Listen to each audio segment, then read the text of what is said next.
ओम शांति। 3 जनवरी 2023 बाबा के आज के महावाक्य हैं। बाबा समझाते मीठे बच्चे, ये सृष्टि व ज़माना दुख का है। इससे नष्टो मोहा बनो, नए ज़माने को याद करो। बुद्धि योग इस दुनिया से निकाल, नई दुनिया से लगाओ। तो ये सृष्टि इस समय दुख का कारण है, पूरा ज़माना ही दुखी है। बाबा कहते इसलिए दुख की दुनिया में अपना बुद्धि योग लगाएंगे तो दुखी हो जाएंगे। इसलिए यहाँ से नष्टो मोहा बनना है। नई दुनिया, सुख की दुनिया को याद करना है। प्रश्न है, कृष्णपुरी में चलने के लिए तुम बच्चे कौन सी तैयारी करते और कराते हो? बाबा समझाते, कृष्णपुरी में चलने के लिए सिर्फ इस अंतिम जन्म में सब विकारों को छोड़ पावन बनना और दूसरों को पावन बनाना है। पावन बनना ही दुख धाम से सुख धाम में जाने की तैयारी है।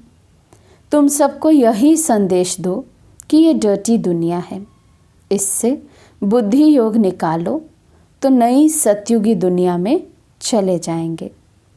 गीत है, मुझको सहारा देने वाले दिल कहे तेरा शुक्रिया। ओम शांति। इस गीत में बच्चे कहते हैं कि बाबा, बच्चों की बुद्धि चली जाती है बेहद के बाप तरफ।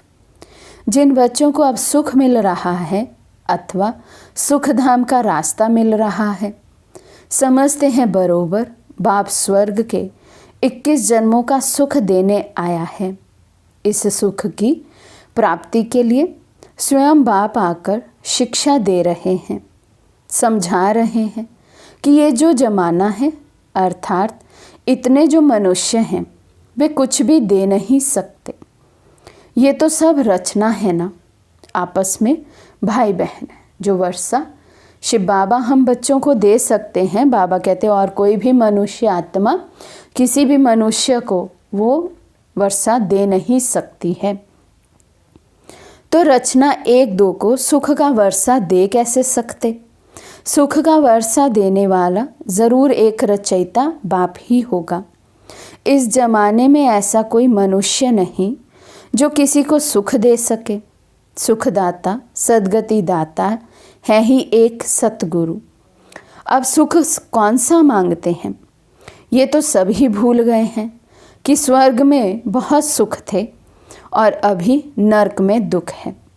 तो ज़रूर सभी बच्चों पर मालिक को ही तरस पड़ेगा। बहुत हैं जो सृष्टि के मालिक को मानते हैं, परंतु वे कौन हैं, उनसे क्या मिलता है, वे कुछ पता नहीं है। ऐसे तो नहीं मालिक से हमको दुख मिला है, याद करते ही है उनको सुख शांति के लिए। भगत भगवान को याद करते हैं ज़रूर प्राप्ति के लिए। दुखी हैं तब सुख शांति के लिए याद करते हैं। बेहद का सुख देने वाला एक है, बाकी हद का अल्पकाल सुख तो एक दो को देते ही रहते हैं। वे कोई बड़ी बात नहीं है।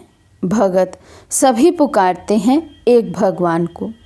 ज़रूर भगवान सबसे बड़ा है, उनकी महिमा बहुत बड़ी है, तो ज़रूर बहुत सुख देने वाला होगा। बाप कभी बच्चों को व ज़माने को दुख नहीं दे सकते। बाप समझाते हैं तुम विचार करो, मैं जो सृष्टि अथवा ज़माना रचता हूँ तो क्या दुख देने के लिए? बाबा कहते विचार करना चाहिए। परमात्मा ने सृष्टि रची और परमात्मा हमारे पिता हैं, तो क्या पिता अपने बच्चों के लिए दुख की सृष्टि रचेंगे? मैं तो रचता हूँ सुख देने के लिए, परंतु ये ड्रामा सुख दुख का बना हुआ है। मनुष्य कितने दुखी हैं। बाप समझाते हैं कि जब नया ज़माना नई सृष्टि होती है तो उसमें सुख होता है, दुख पुरानी सृष्टि में होता है। सब कुछ पुराना जड़ जड़ीभूत हो जाता है। पहले जो मैं सृष्टि रचता हूँ उसको सतो प्रधान कहा जाता है। उस समय सभी मनुष्य कितने सुखी रहते हैं। वे धर्म अब प्राय लोप होने के कारण कोई की बुद्धि में नहीं है। तुम बच्चे जानते हो, नया ज़माना सतयुग था, अब पुराना है, तो आशा रखते हैं कि बाप ज़रूर नई दुनिया बनाएगा। पहले नई सृष्टि नए ज़माने में बहुत थोड़े थे और बहुत सुखी थे, जिन सुखों का पारावार नहीं था। नाम ही कहते हैं स्वर्ग, वैकुंठ, नई दुनिया। तो ज़रूर उसमें नए मनुष्य होंगे, ज़रूर वे देवी देवताओं की राजधानी मैंने स्थापन की होगी ना। नहीं तो जब कलयुग में एक भी राजा नहीं, सब कंगाल है, फिर एकदम सतयुग में देवी देवताओं की राजाई कहाँ से आई? ये दुनिया बदली कैसे? परंतु सभी की बुद्धि इतनी मारी हुई है जो कुछ भी समझते नहीं हैं। एकदम आत्मा इतना भ्रष्टाचारी से, तमो प्रधान से सतो प्रधान कैसे बन गई? बाबा कहते कुछ भी समझते नहीं हैं। बाप आकर बच्चों को समझाते हैं। मनुष्य मालिक पर दोष धरते हैं कि वही सुख दुख देते हैं, परंतु ईश्वर को तो याद ही करते हैं कि आकर हमको सुख शांति दो, स्वीट होम में ले चलो। फिर पाठ में तो ज़रूर भेजेंगे ना। कलयुग के बाद फिर सतयुग ज़रूर आना है। मनुष्य तो रावण की मत पर है, श्रेष्ठ मत तो है ही श्रीमत। बाप कहते हैं मैं सहज राजयोग सिखाता हूँ, मैं कोई गीता का श्लोक आदि नहीं गाता हूँ जो तुम गाते हो। क्या बाप बैठ गीता सिखाएंगे? मैं तो सहज राजयोग सिखाता हूँ। स्कूल में गीत कविताएं सुनाई जाती है क्या? स्कूल में तो पढ़ाया जाता है। बाप भी कहते हैं तुम बच्चों को मैं पढ़ा रहा हूँ, राजयोग सिखला रहा हूँ। मेरे साथ और कोई का भी योग नहीं है, सब मेरे को भूल गए हैं। ये भूलना भी ड्रामा में नूंद है। मैं आकर फिर याद दिलाता हूँ, मैं तो तुम्हारा बाप हूँ। मानते भी हैं इनकॉर्पोरियल गॉड है, तो उनके तुम भी इनकॉर्पोरियल बच्चे हो। निराकार आत्माएं तुम फिर यहाँ आते हो पाठ बजाने। सभी निराकार आत्माओं का निवास स्थान निराकारी दुनिया है, जो ऊंचते ऊंच है। ये साकारी दुनिया, फिर आकारी दुनिया, और वे है निराकारी दुनिया सबसे ऊपर, तीसरे तबके पर है। बाप सन्मुख बैठ बच्चों को समझाते हैं। हम भी वहाँ के रहने वाले हैं। जब नई दुनिया थी तो वहाँ एक धर्म था जिसको हेवन कहा जाता है। बाप को कहा ही जाता है हेवनली गॉड फादर। कलयुग है कंसपुरी, सतयुग है कृष्णपुरी। तो पूछना चाहिए अब तुम कृष्णपुरी चलेंगे? अगर तुम कृष्णपुरी चलना चाहते हो तो पवित्र बनो। जैसे हम तैयारी कर रहे हैं दुख धाम से सुख धाम में चलने की, ऐसे तुम भी करो। उसके लिए विकार छोड़ने पड़ेंगे। ये सबका अंतिम जन्म है, सभी को वापस जाना है। क्या तुम भूल गए हो 5000 वर्ष पहले ये महाभारी लड़ाई नहीं लगी थी?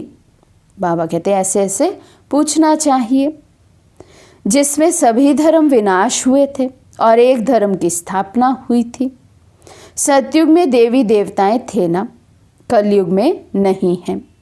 अब तो रावण राज्य है, आसुरी मनुष्य हैं, उन्हों को फिर देवता बनाना पड़े तो उसके लिए आसुरी दुनिया में आना पड़े, वह दैवी दुनिया में आएंगे। बाबा कहते ऐसे पूछना चाहिए कि भगवान जो है वो आसुरी दुनिया में आएंगे या दैवी दुनिया में आएंगे। जब मनुष्यों को कलयुग से बदल सतयुग में भेजना है, वह दोनों के संगम पर आएंगे। गाया भी हुआ है, कल्प कल्प कल्प के संगम युगे युगे आता हूँ। बाप हमको ऐसे समझाते हैं, हम उनकी श्रीमत पर हैं। कहते हैं, मैं गाइड बन तुम बच्चों को वापस ले जाने के लिए आया हूँ। इसलिए मुझे कालों का काल भी कहते हैं। कल्प पहले भी महाभारी लड़ाई लगी थी, जिससे स्वर्ग के द्वार खुले थे, परंतु सभी तो वहाँ नहीं गए, सिवाय देवी देवताओं के। बाकी सब शांति धाम में थे। तो मैं निर्वाण धाम का मालिक आया हूँ, सभी को निर्वाण धाम ले जाने।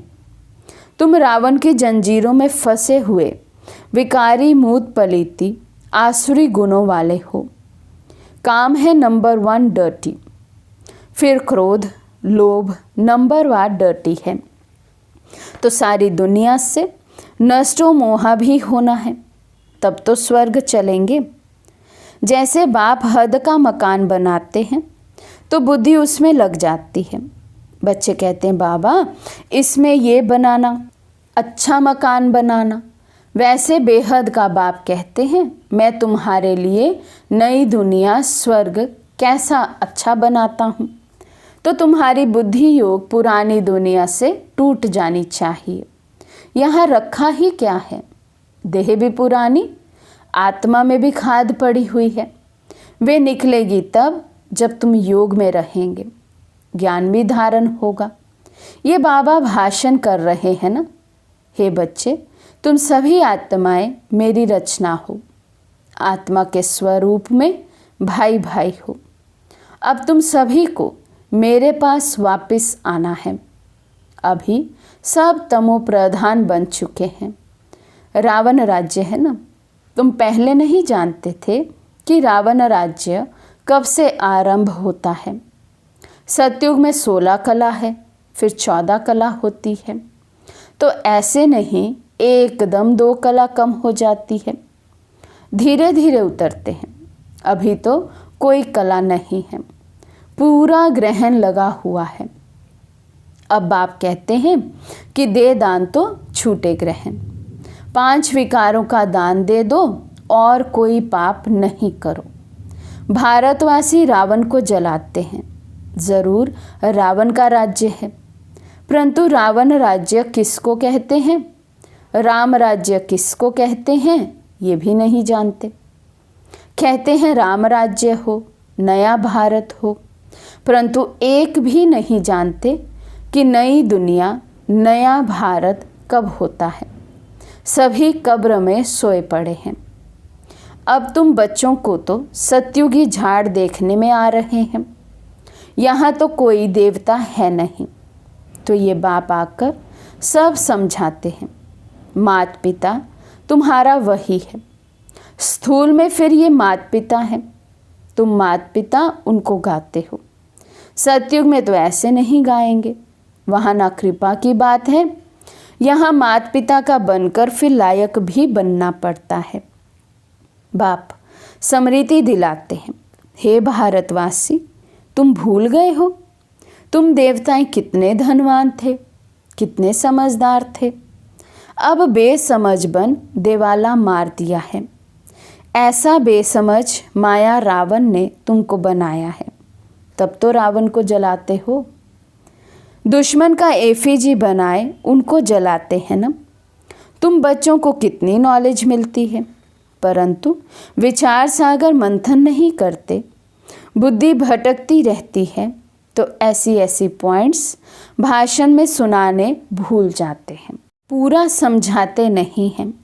तुमको तो बाप का पैगाम देना है कि बाबा आया हुआ है, ये महाभारी लड़ाई सामने खड़ी है, सभी को वापस जाना है, स्वर्ग स्थापन हो रहा है। बाप कहते हैं, देह सहित देह के सभी संबंधों को भूल मुझे याद करो। बाकी सिर्फ ऐसे नहीं कहना है कि इस्लामी बौद्धी आदि सब भाई भाई हैं। ये तो सभी देह के धर्म है ना। सभी की जो आत्माएं हैं वे बाप की संतान हैं। बाप कहते हैं, ये सब देह के धर्म छोड़ मामेकम याद करो। ये बाप का मैसेज देने के लिए हम शिव जयंती मना रहे हैं। हम ब्रह्मा कुमार कुमारियाँ शिव के पोतरे हैं। हमको उनसे स्वर्ग की राजधानी का वर्षा मिल रहा है। बाप हमको पैगाम देते हैं कि मन मना भव, इस योग अग्नि से तुम्हारे विकर्म विनाश होंगे, अशरीरी बनो। अच्छा, मीठे मीठे सिकिलदे बच्चों प्रति माता पिता बाप दादा का याद प्यार और गुड मॉर्निंग। रूहानी बाप की रूहानी बच्चों को नमस्ते। हम रूहानी बच्चों की रूहानी बाप दादा को दिल व जान सिक व प्रेम से नमस्ते नमस्ते नमस्ते जी। रात्रि क्लास। अभी तुम बच्चे स्थूल वतन, सूक्ष्म वतन और मूल वतन को अच्छी तरह समझ गए हो। सिर्फ तुम ब्राह्मण ही ये नॉलेज पाते हो, देवताओं को तो ये दरकार ही नहीं है। तुमको सारे विश्व की अब नॉलेज है। तुम पहले शूद्र वर्ण के थे, फिर ब्रह्मा कुमार बने, तो ये नॉलेज देते हैं जिससे तुम्हारी डीटी डायनेस्टी स्थापन हो रही है। बाप आकर ब्राह्मण कुल, सूर्यवंशी, चंद्रवंशी डायनेस्टी स्थापन करते हैं। वे भी इस संगम पर स्थापना करते हैं और धर्म वाले फट से डायनेस्टी नहीं स्थापन करते हैं। उनको गुरु नहीं कहा जाता, बाप ही आकर धर्म की स्थापना करते हैं। बाप कहते हैं अभी सिर पर फुरना है बाप की याद का, जिसे घड़ी घड़ी भूल जाते हैं। पुरुषार्थ कर धंधा आदि भी करते रहें और याद भी करते रहें हेल्दी बनने के लिए। बाप कमाई बड़ी ज़ोर से कराते हैं, इसमें सभी कुछ भुलाना पड़ता है। हम आत्मा जा रही है, प्रैक्टिस कराई जाती है। खाते हो तो क्या बाप को याद नहीं कर सकते हो? कपड़ा सिलाई करते हैं, बुद्धि योग बाप की याद में रहे। किचड़ा तो निकालना है ना। बाबा कहते हैं शरीर निर्वाह लिए भल कोई काम करो। है बहुत सहज। समझ गए हो 84 का चक्र पूरा हुआ। अब बाप राजयोग सिखाने आए हैं। ये वर्ल्ड की हिस्ट्री ज्योग्राफी इस समय रिपीट होती है, कल्प पहले जैसे ही रिपीट हो रही है। रिपीटिशन का राज भी बाप ही समझाते हैं। वन गॉड वन रिलीजन भी कहते हैं ना, वहाँ ही शांति होगी। ये है अद्वैत राज्य। द्वैत माना आसुरी रावण राज्य, वे है देवता, ये है दैत्य। आसुरी राज्य और दैवी राज्य का भारत पर ही खेल बना हुआ है। भारत का आदि सनातन धर्म था, पवित्र प्रवृत्ति मार्ग था। फिर बाप आकर पवित्र प्रवृत्ति मार्ग बनाते हैं। हम सो देवता थे, फिर कला कम होती गई। हम सो शूद्र डायनेस्टी में आए। बाप पढ़ाते ऐसे हैं जैसे टीचर लोग पढ़ाते हैं। स्टूडेंट सुनते हैं। अच्छे स्टूडेंट पूरा ध्यान देते हैं, मिस नहीं करते हैं। ये पढ़ाई रेगुलर चाहिए। ऐसी गॉडलेस यूनिवर्सिटी में एब्सेंट होना नहीं चाहिए। बाबा गुहिया गुहिया बातें सुनाते रहते हैं। अच्छा, गुड नाइट। रूहानी बच्चों को नमस्ते। धारणा के लिए मुख्य सार। फर्स्ट पॉइंट, देह के सब धर्मों को छोड़ अशरीरी आत्मा समझ एक बाप को याद करना है। योग और ज्ञान की धारणा से आत्मा को पावन बनाना है। सेकंड पॉइंट, बाप जो नॉलेज देते हैं उस पर विचार सागर मंथन कर सबको बाप का पैगाम देना है। बुद्धि को भटकाना नहीं है। आज का वरदान है, बाप के कदम पर कदम रखते हुए परमात्म दुआएं प्राप्त करने वाले आज्ञाकारी भव। बाप के कदम पर कदम रखते हुए परमात्म दुआएं प्राप्त करने वाले आज्ञाकारी भव। आज्ञाकारी अर्थात बाप दादा के आज्ञा रूपी कदम पर कदम रखने वाले। ऐसे आज्ञाकारी को ही सर्व संबंधों से परमात्म दुआएं मिलती हैं। ये भी नियम है। साधारण रीति भी कोई किसी के डायरेक्शन प्रमाण हाँ जी कहकर कार्य करते हैं, तो जिसका कार्य करते उसकी दुआएं उनको ज़रूर मिलती हैं। ये तो परमात्म दुआएं हैं जो आज्ञाकारी आत्माओं को सदा डबल लाइट बना देती हैं। स्लोगन है, दिव्यता और अलौकिकता को अपने जीवन का श्रृंगार बना लो तो साधारणता समाप्त हो जाएगी। दिव्यता और अलौकिकता को अपने जीवन का श्रृंगार बना लो तो साधारणता समाप्त हो जाएगी। अच्छा, ओम शांति।